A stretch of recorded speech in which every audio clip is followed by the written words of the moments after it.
بسم اللہ الرحمن الرحیم۔ السلام علیکم دوستوں۔ حضرت سر سختی رحمۃ اللہ علیہ جو اپنے وقت کے ایک ولی کامل گزرے ہیں، ایک کنیز کا حال لکھتے ہیں۔ ایک رات وہ بہت بے چین تھے۔ اللہ والے عموماً اپنی راتیں اپنے رب کی یاد میں گزارتے اور سکون پاتے ہیں، اور یہ عبادت صرف مصلی اور جائے نماز پر نہیں ہوتی، یاد الہی تو ہر رنگ میں ہوتی ہے۔ رات کو گھر سے نکلے، اللہ تعالیٰ کی نعمتوں پر نظر کی، پھولوں پودوں کا خیال کیا، سبزہ زاروں کا تصور ابھرا۔ صحرا کی طرف نکلے مگر کہیں چین نہ تھا۔ قریب ہی ایک شفا خانہ تھا، سوچا چلو مریضوں کو دیکھو، شاید سکون قلب حاصل ہو جائے۔ کیا دیکھتے ہیں، ایک نہایت خوبصورت اور حسین و جمیل لڑکی، بہترین کپڑے اور زر و جواہر سے لدی، ہاتھوں میں ہتھ کڑیاں، گلے میں توق اور پیروں میں بیڑیاں ڈالی آہزاری میں مصروف ہے۔ حضرت سر سختی رحمۃ اللہ علیہ یہ دیکھ کر حیران رہ گئے کہ کیا معاملہ ہے۔ آپ رحمۃ اللہ علیہ نے شفا خانے کے داروغہ سے پوچھا، یہ کیا معاملہ ہے؟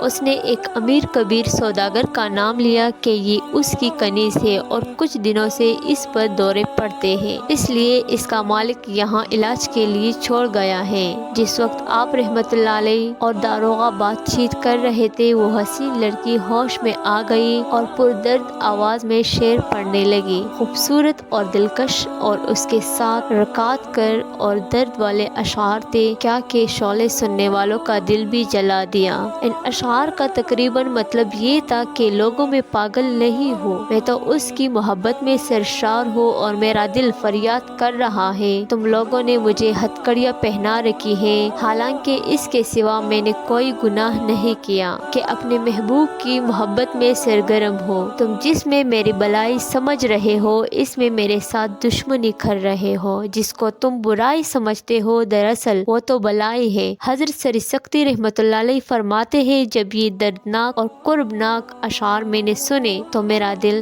دھڑک اٹھا اور بے اختیار آنسو بہنے لگے۔ وہ لڑکی میری طرف متوجہ ہوئی اور بولی، اے سر سختی، رونا اس صفت پر ہے، اگر تم اس کی ذات کو پہچانتے ہو تو کیا ہوتا؟ آپ رحمۃ اللہ علیہ نے حیرت سے اس لڑکی سے پوچھا، اے لڑکی، تم میرا نام کس طرح جانتی ہو؟ لڑکی نے انگلی آسمان کی طرف اٹھائی اور کہا، جب میں اس سے واقف ہو گئی ہوں تو کسی سے ناواقف نہیں رہی۔ حضرت سر سختی رحمۃ اللہ علیہ نے پوچھا، تم کس کی محبت میں اپنے آپ کو پناہ کر رہی ہو؟ لڑکی نے سرد آہ بھر کر جواب دیا، میری محبت اس کے لیے ہے جس نے مجھے اپنی نعمتوں سے آگاہ کیا اور اپنی مہربانیوں سے شکر گزار بنایا، جو دلوں میں بستا ہے، جو سوال کرنے والوں کو خود جواب دیتا ہے۔ آپ رحمۃ اللہ علیہ نے پوچھا، یہاں تم کو کس نے قید کیا ہے؟ اس لڑکی نے جواب میں کہا، حسد کرنے والوں نے۔ لڑکی نے اتنا بولا، ایک پردرد نعرہ مارا اور بے ہوش ہو گئی۔ آپ رحمۃ اللہ علیہ نے داروغہ سے کہا، اس کو رہا کر دو۔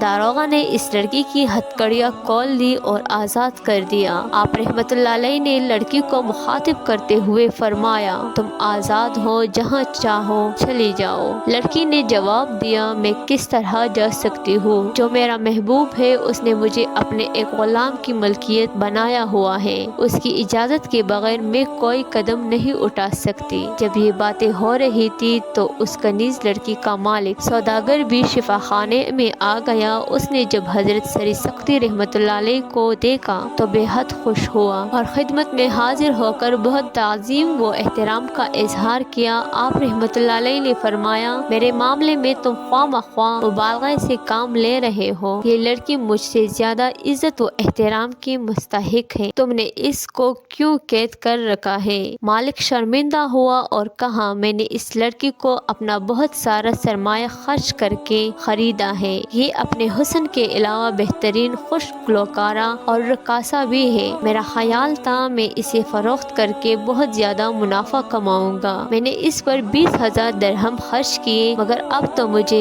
20 درہم بھی ملنے کی امید نہیں۔ آپ رحمۃ اللہ علیہ نے سوداگر سے پوچھا، اس لڑکی کی یہ حالت کب اور کیسے ہوئی؟ وہ سوداگر بولا، میں نے آپ رحمۃ اللہ علیہ علیہ کو بتایا یہ لڑکی بہت اچھا گاتی ہے۔ تقریباً 1 سال کا عرصہ ہوا۔ ایک دن یہ مستہ نوار عود بجا کر یہ اشعار گا رہی تھی جس کا مطلب ہے اے وہ شخص جس کے سوا کوئی میرا آقا نہیں، تو نے مجھے لوگوں میں غلام بنا کر بس اسی شعر کی تکرار کرتے کرتے بے خود ہو گئی، توڑ کر پھینک دیا اور رونے لگے۔ ہم نے سمجھا شاید اسے کسی سے عشق ہو گیا ہے، مگر یہ بات بھی غلط ثابت ہوئی۔ آخر تنگ آ کر علاج کے لیے شفا خانے لانا پڑا۔ اس کی بہتری اور بلائی کے لیے ہم نے اس کو قید کیا ہوا ہے۔ آپ رحمت اللہ علیہ نے فرمایا اچھا تم اسے میرے ہاتھ پر فروخت کر دو، میں اس کی قیمت کے ساتھ منافع بھی دوں گا تم کو۔ اس شخص کا منہ حیرت سے کھلا کا کھلا رہ گیا، بھلا ایک درویش کہاں سے اتنی رقم دے سکتا ہے؟ آپ رحمت اللہ علیہ نے اس سوداگر کی حیرانی بانپ لی اور فرمایا تم میری زبان پر اعتبار کرو۔ یہ فرما کر آپ رحمت اللہ علیہ شفا خانے سے واپس چلے آئے۔ یہ حقیقت تھی کہ درویش کے پاس مال کہاں، ایک درہم بھی نہ تھا۔ آپ رحمت اللہ علیہ نے تمام رات آہ وزاری اور مناجات و دعا میں بسر کی۔ صبح دم ابھی روشنی بھی نہیں پھوٹی تھی، کسی نے دروازہ کھٹکھٹایا۔ آپ رحمت اللہ علیہ نے دروازہ کھولا تو ایک شخص کھڑا تھا۔ پوچھنے پر بتایا کہ میرا نام احمد ہے، رات مجھے غیب سے آواز آئی کہ 5 تیلیاں سری سختی کو پہنچا دو، چنانچہ میں وہ پڑھتے ہی رقم لے کر حاضر ہو گیا ہوں۔ آپ نے تیلیاں لے لی اور سجدہ شکر بجا لائے اور اسی وقت تیلیاں لے کر شفا خانے پہنچے۔ داروغہ نے دیکھ کر کہا مرحبا، میں نے غیب سے آواز سنی جس سے اس لونڈی کا حال ظاہر ہوا، واقعی وہ صاحب عظمت ہے۔ اس کنیز لڑکی کا مالک وہ سوداگر بھی آ گیا،